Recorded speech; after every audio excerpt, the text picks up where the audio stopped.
the director of the Social Change Lab. Today's topic is, why do people go to a protest and then never go again? We've already seen in the previous episode one of the reasons why that happens, and that's because people have expectations for what would happen at the protest that simply weren't met. For example, I'm fond of telling a story of my office mate that went to an anti-war rally, and when the war continued, and I asked them if they would go to another rally, they said, no, I went to the first one and it didn't work. Makes sense on one level, but protest often takes years and sometimes even decades to achieve its goals. Another reason people will go to a protest and then drop out is because they don't see themselves in the crowd.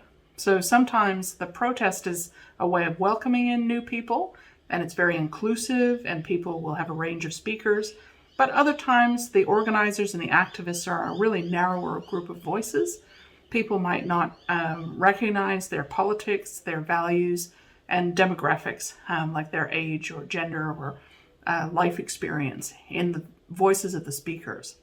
And when that happens, they feel like the protesters are different from them, and they're less likely to identify with them and to keep coming to the movement. Another reason is very simple. They just weren't asked to come back. Sometimes organizers have in mind that a rally will be a one-off event, and there isn't really a connection that's being made to people in terms of names being gathered on petitions with contact information so that it can be followed up. Other times, there can be really mundane costs and benefits. So one of the factors feeding into decision making is it too hot? Is it too noisy? Was the march too long? Or did I feel like I couldn't keep up, because of physical issues, perhaps a disability?